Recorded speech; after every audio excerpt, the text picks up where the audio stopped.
ভোরের রোদ। লেখিকা সুলতানা পারভীন। পর্ব 10।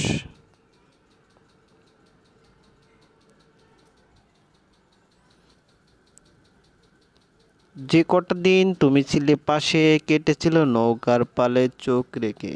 আমার চোখে ঠোঁটে গালে তুমি লেগে আছো। আমার চোখে ঠোঁটে গালে তুমি লেগে আছো। যেটুকু রোদ ছিল লুকানো মেঘ দিয়ে বুনি তোমার শালে ভালোবাসা। আমার আঙ্গুল হাতে কাঁধে তুমি লেগে আছো। আমার আঙ্গুল হাতে কাঁধে তুমি লেগে আছো। তোমার নখের ডগায় তীব্র প্রেমের মানে। আমিও গল্প সাজাই তোমার কানে কানে। তাকিয়ে থাকি হাজার পর্দা ওরা বিকেল। শহর দুমড়ে মুচড়ে থাকুক অন্যদিকে। ট্রাফিকের এই ক্যাকফনি আমাদের স্বপ্ন চুষে খায়। যেভাবে জলদি হাত মেখেছো ভাত, নতুন আলুর খোসা আর এই ভালোবাসা। আমার দেওয়াল ঘড়ি কাটায় তুমি লেগে আসো।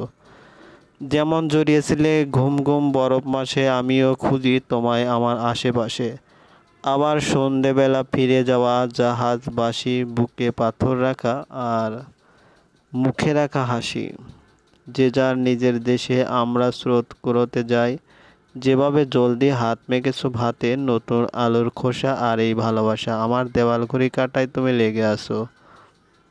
যে কটা দিন তুমি ছিলে পাশে, কেটেছিল নৌকার পালে চোখ রেখে।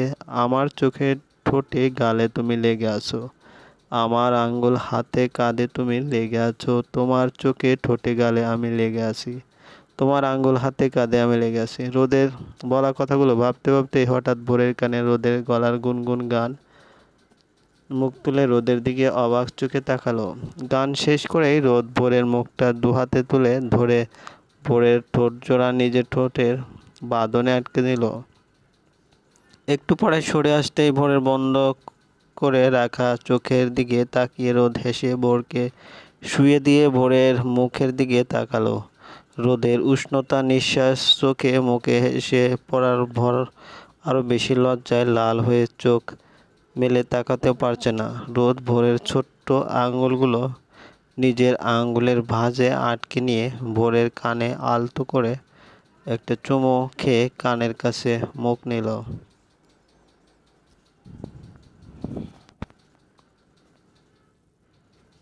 ওদের সবার চেয়ে বেশি খারাপ কে জানিস ভোর? তুই নিজে। তুই নিজেও আমার কাছে থাকতে চাস না। আমাকে তোর পাশে রাখতেও চাস না। বাকিদের দোষ দিয়ে আর কি হবে?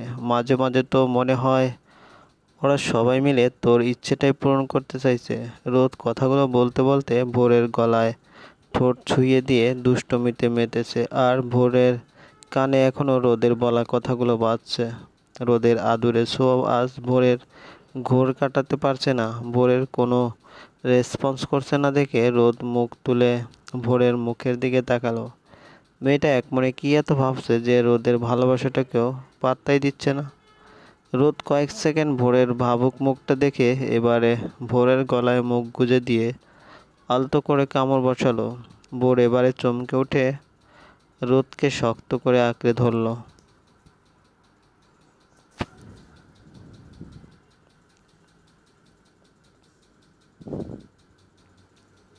দেখেছিস ভোর পাখি, তুই সত্যি আমাকে ভালোবাসিস না, তার প্রমাণ। আমি এত করে তোকে ভালোবাসতে চাইছি, আর তুই কিনা কোনো কোনো দুনিয়ায় হারালি। আমাকে আর সহ্য হচ্ছে না তো তোর। ঠিক আছে, আমি কাল চলে যাব। তোকেও আর জ্বালাবো না, দেখিস। কি বলছো এসব? কিছু বলছি না, রুমে যা এখন। অনেক রাত হলো, ঘুমিয়ে পড়। তোর না আবার মডেল টেস্ট শুরু হবে কাল পরশু থেকে। তুমি এভাবে বলছো কেন? আমি কি করেছি? রোদ একটু রাগ করে ভোরের উপর থেকে সরে এসে চুপচাপ বসে রইল বেডিংটার উপরে। ভোর কয়েক মুহূর্ত অপেক্ষা করে শুয়ে থেকেই রোদের শার্টের পিছন থেকে টেনে ধরার চেষ্টা করলো। রোদ ভোরের দিকে না ফিরেই বিরক্ত হয়ে ভোরের হাতটা সরিয়ে নিল। তোকে না রুমে যেতে বলেছি ভোর। কত রাত হয়েছে যে সে খেয়াল আছে তোর? রাতে দেরি করে ঘুমাস বলেই তো সকালে উঠতে পারিস না। কাল অন্তত একটু তাড়াতাড়ি উঠিস, যাতে যাওয়ার আগে তোর মুখটা দেখে যেতে পারি।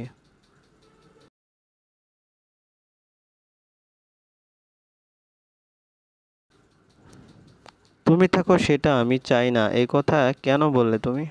কেন বলেছি সেটা তোর বড় আব্বুকে গিয়ে জিজ্ঞেস কর। আমাকে বিরক্ত করিস না তো এখন। চলে যাব? তুই কি আজকাল কানেও শুনতে পাস না ভোর? বলছি তো রুমে যা এখন, গিয়ে ঘুমা আর দরজাটা ভালো করে লক করে তারপর তুমিও ঘুমাবে, চলো। আমার কথা কেউ তোকে ভাবতে বলেছে? নিজের কাজ কর তো, যা যত সব। রোদ ভাইয়া তুমি এত রেগে যাচ্ছ কেন? আমি তো তোমাকে জাস্ট গেট আউট ভোর। তুই এক্ষুনি আমার সামনের থেকে যা। এক্ষুনি মানে এক্ষুনি। যাব না। কি বললি? তুমিও কি কানে কম শোনো নাকি রোদ ভাইয়া? আমি বলছি আমি যাব না, যাব না, যাব না। ভোর, তোকে তো আমি।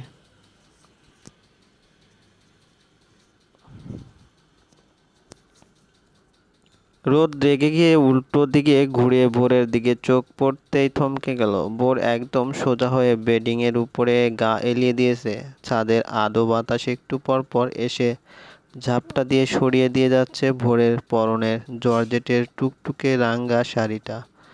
আবছা আলো আধারিতে ভোরের ফর্সা পেট আর নাভির দিকে না চাইতেও চোখ চলে যাচ্ছে রোদের। রোদ চোখ বুজে নিজেকে সামলানোর চেষ্টা করলো বেশ কিছুক্ষণ। কাজ কাজটা কতটুকু সফল হবে সেটা রোদ নিজেও জানে না, তাই সাহস করে চোখ মেলে তাকাতে চাইছে রোদ।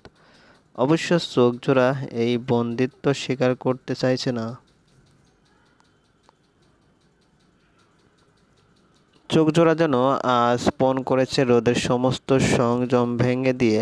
আজ তারা তাকাবে, ভোরকে দেখবে। মাথায় আরো কিছু ঘুরপাক খাওয়া শুরু হওয়ার আগে রোদ একটা বড় করে নিঃশ্বাস টেনে নিজেকে শান্ত করার চেষ্টা করলো। ভোর, এখনো শুয়ে আছিস কেন? রুমে যেতে বললাম না তোকে? যাবো কেন? আমি কি নিজে নিজে এসে যে তোমার কথা শুনেই চলে যাবো? যাব না আমি। কেউ যেভাবে এনেছে সেভাবেই যেন আমাকে রুমে দিয়ে আসে। আমি এত হাঁটতে পারবো না। ভোর।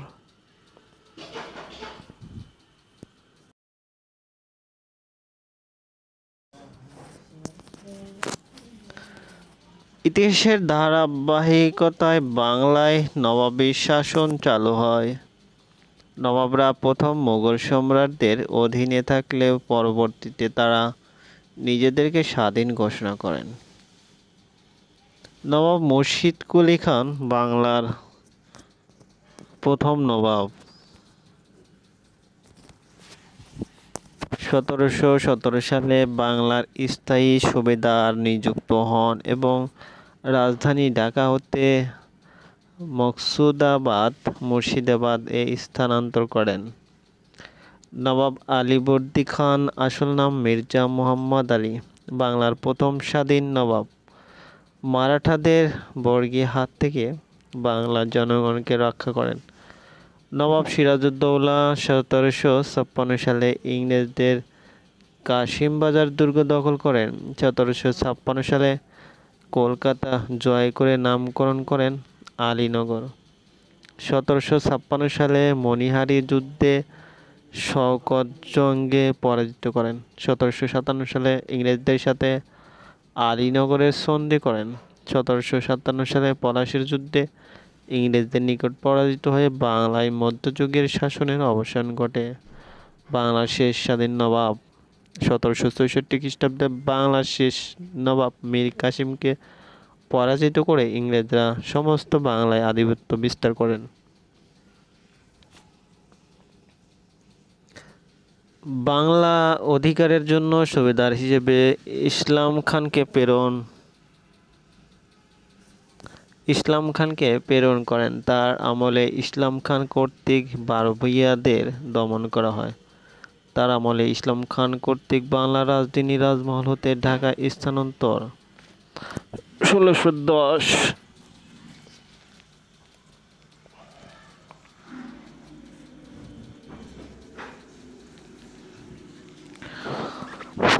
বাংলা ভাষাকে গণপরিষদের পাকিস্তানের ভাষা হিসেবে গ্রহণের প্রথম প্রস্তাবক ধীরেন্দ্রনাথ দত্ত কুমিল্লা। উর্দু এবং একমাত্র উর্দুই হবে পাকিস্তানের রাষ্ট্রভাষা। 24শে মার্চ।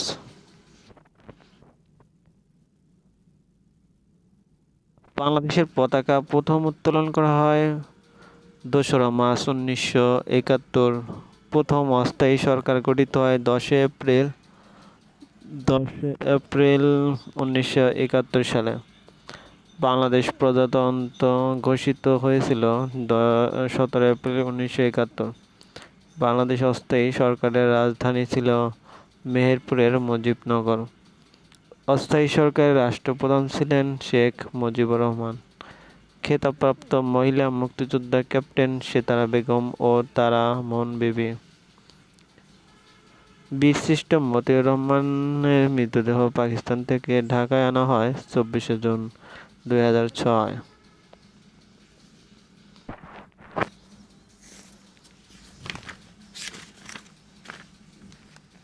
বাংলাদেশের সবচেয়ে ছোট ইউনিয়ন কোনটি?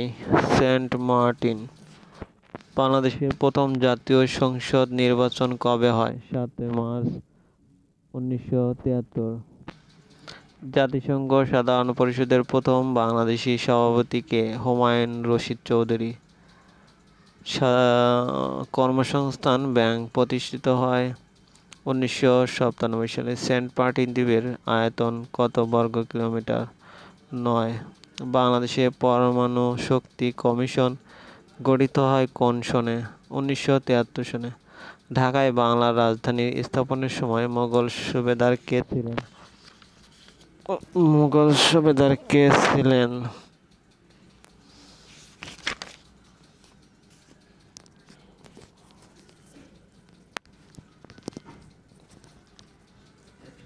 বাংলাদেশের প্রথম ব্যক্তি কে কবে